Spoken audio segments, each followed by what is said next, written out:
Those people in Boston, people in New England, they don't realize all that stuff.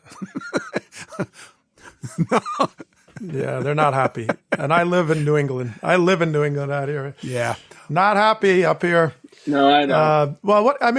And let's not forget, I mean, isn't there still an MLB investigation pending for 2018 so all that shifting and moving and getting prepared for the future. What's the future look like? I mean, is it because, if they get anywhere close to the Astros in the results of this investigation, all bets are off. It's just Chaim Bloom inherited a very difficult situation, even if it was somewhat knowingly, right? He has bets you have to trade a very popular franchise player. You feel compelled to, the numbers speak for that. And you're walking into the heels of an investigation where you had to let go of your manager before you ever played a game.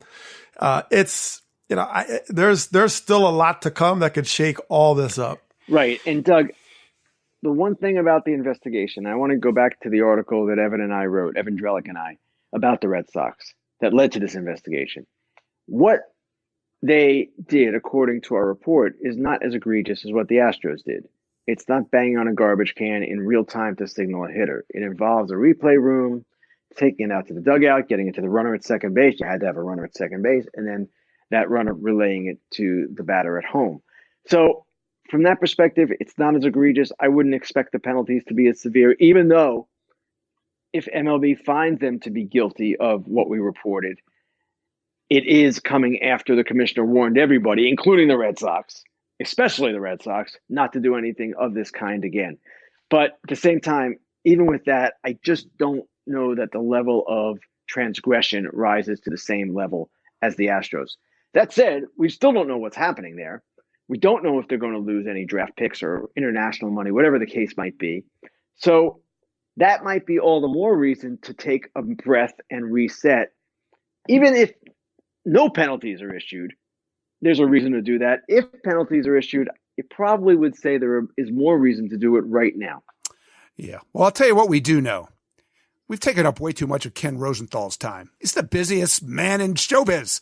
So, Ken, we're going to let you go break some more stories. It's always a thrill to have you here to visit Starkville. You can stop back anytime. Feel free to vacation here, and we'll work on that key to the city. How about that?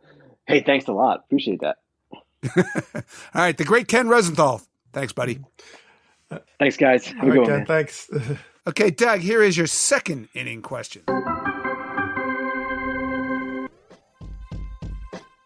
The new manager for those Houston Astros is a fellow named Dusty Baker. He's one of two managers ever who wound up with 1,800 wins as a manager, but also once hit at least 200 home runs as a player. So Can you name the other?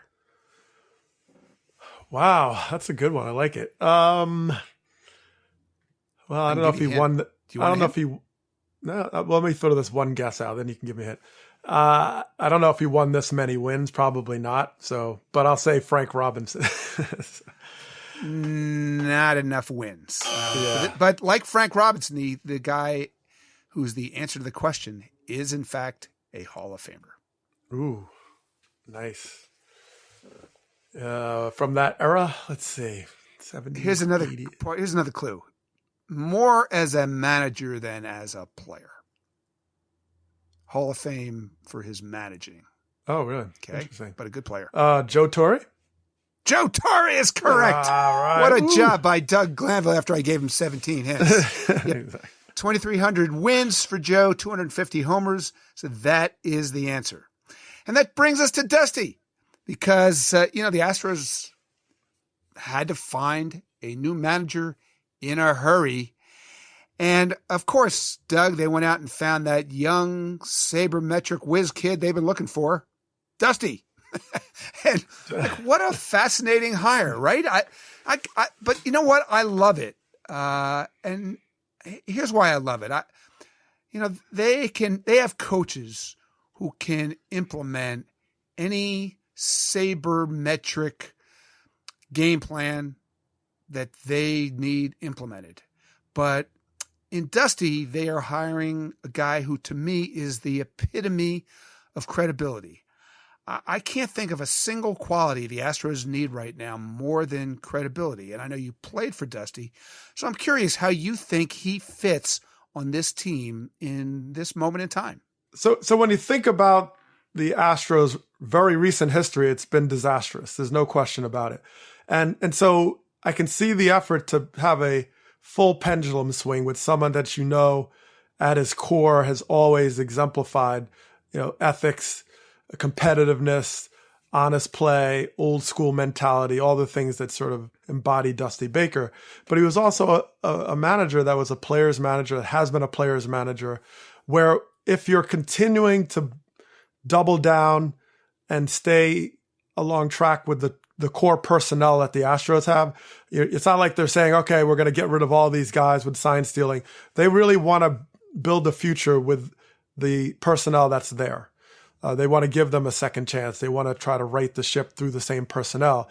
So it's nice to have someone come in who can bring that perspective about what's important, recognizing the talent that's still in the room, the ability is still in the room to win a World Series. So I really like that fit. We mentioned Bruce Bochy and other veteran players, but Dusty has always been hungry, and playing for him was, it was a lot of fun. I really enjoyed playing for him. It made me remember as a 33-year-old plus veteran why I loved the game in the first place. Well, that's cool. Now, I'd love for you to tell one of your many great Dusty stories. I think there was actually a quote from you in something that I wrote in the 2003 postseason that got you in some trouble with Dusty. Do I remember this right? It's quite possible, yes. What happened there, man? I've had a couple, but yes, with the postseason, I generally stayed out of the principal's office. But in 2003, you remember I was traded from Texas right around the trade deadline. And it was probably the hottest I had been in my career, even the year I hit 325. In 2003, I got hurt. I came back and I was unconscious in July.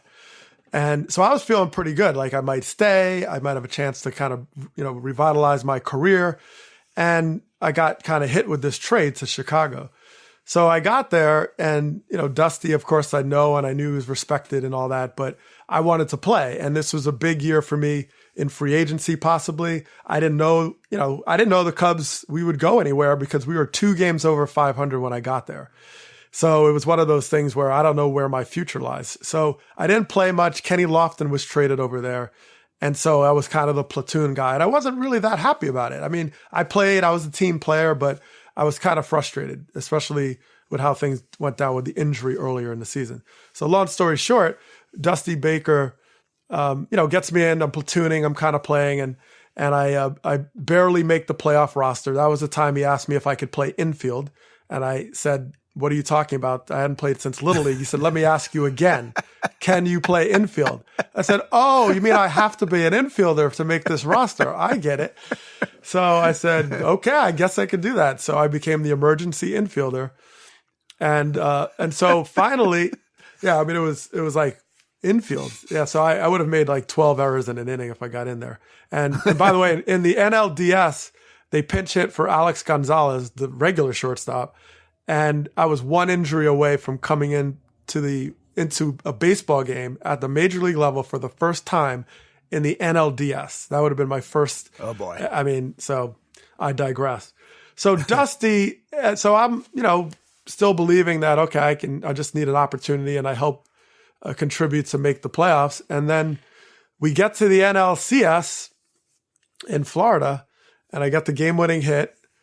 And in the post game, I was asked about, what I was looking for. I remember it looked like a hit and run and all this stuff.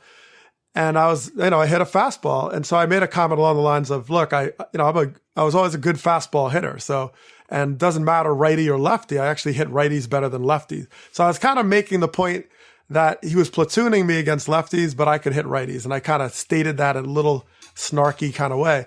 And it was reported on, and Dusty called me in the office. He calls me literally in the principal's office and kind of mad. He's like, I know what you can do. I know what you can do.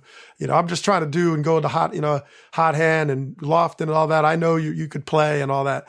So I was like, I'm just telling you, my career average against righties is higher than lefties. So let's not make it out that I'm just a platoon guy. So it was a little tense, but I think he appreciated the swagger because Dusty does appreciate that. And so we hit it off. We had a great time. Wow. So what happened? Did you get grounded for the weekend? I did not, but that was my last at bat of the playoffs. Oh, well. 1 for 1. That's it. Okay, but Dusty was great. All through that time, it was funny. He quoted 50 Cent. He'd always say stuff like, some of y'all might be smarter than me, but none of y'all been around as long as I have. That's what he used to say. He was awesome. Yeah, he was awesome. The Astros are going to hear that line again. They are. Okay, now, Doug, one more quick question. The Rays also hired a new general manager, hired James Click away from those Tampa Bay Rays. And guess what? The Rays are not that happy that the Astros dipped into their front office and hired their GM away from the Rays in February. So here's my question. Should the Astros, as part of their punishment, have been forced to hire a GM from within and not have been allowed to go out and raid other teams to pick a GM? Yeah. I know it's so tempting to just pile on this because information keeps coming in, right? And we'll talk more about that, right? Information keeps coming in, and it just feels like, if you can't take the trophy or you can't suspend players, you just have to make it really difficult for them. And I get it. I think it's, the personnel and the opportunity to go out there and effectively, quote unquote, trade for a GM. But so I think there'll be always a little line of dissatisfaction with how far you'd like to go to kind of make sure this doesn't happen again. And that's the Astros issue right now. And they're going to wear that collar for a while. And I think even to this degree, it's something you would consider because you just don't, you want to see them really earn their way back through every channel possible. Yeah. Stu Sternberg's on the line for you, Doug, just so you know. Doug, time for your third inning question. The Astros struck out fewer times in 2019 than any team in baseball. The question, which National League playoff team had the fewest strikeouts by their hitters last year? Wow, National League team. So led the NL. National League playoff team that struck out the least over the course of the season.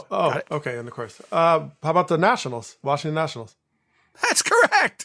Good job, Doug. Nationals struck out 1,308 times. That's still 152 times more than the Astros, who made a ton of contact. And that leads me into a story that Saris and I combined for here in the last week, Doug.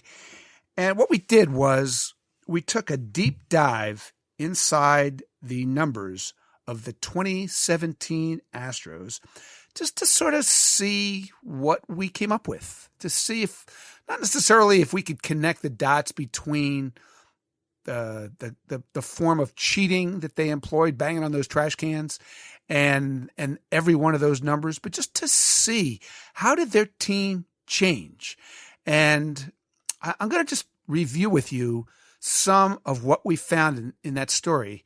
And I'd like you to tell me what you would conclude from these numbers. First number, they cut their overall strikeouts by 365 strikeouts in 1 year. It's basically cut 2 strikeouts a game off their totals. I did change personnel, did change hitting philosophy, but just so you know, the average fluctuation year to year of other teams in the live ball era has been 65.